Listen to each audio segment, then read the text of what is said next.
right. That music means that we're going to talk a little bit about 9/11 and the 10th anniversary that's coming up. And there is a new controversy now that is heating up over the memorial service in New York City. The city has decided that no religious leaders will be included in that event that will be held near the World Trade Center site. City leaders saying that the ceremony is going to be about the families and about the victims. But some critics are shocked and, frankly, very surprised that this decision was made. And they argue that faith and prayer helped so many people get through that tragedy. Of that, there can be no doubt. Joined now by Father Jonathan Morris, Roman Catholic priest, Fox News contributor, author of God Wants You to Be Happy, which is a very good sentiment to think about.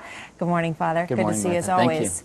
You say that, you think that Mayor Bloomberg has gotten too much heat for all of this in some ways. Yes and no. I would say this is not a grand conspiracy, as so many people are saying. Even like on my Facebook, people are saying this is the worst thing that's ever happened to the world.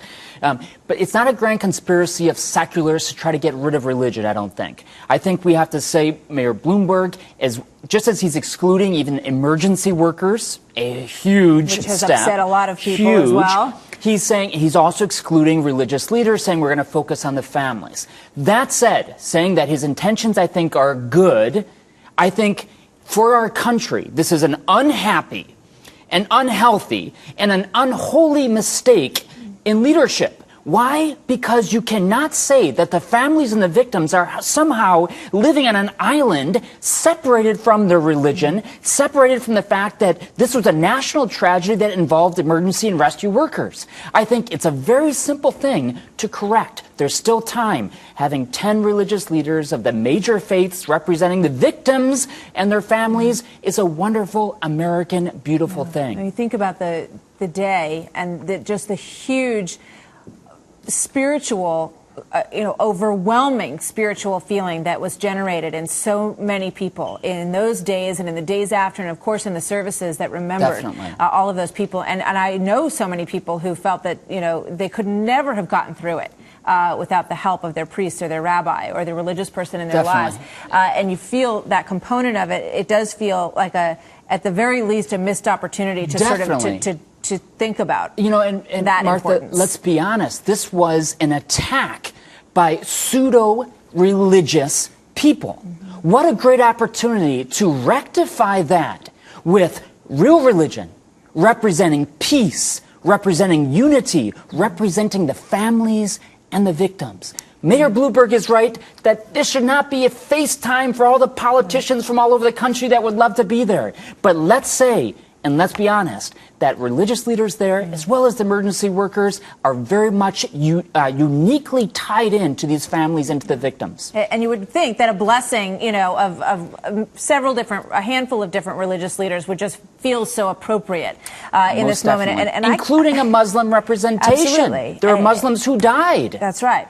And I can't think of that day without thinking of so many things, but I do think of Father Michael Judge, who was the chaplain for the fire department of New York, who rushed to the scene.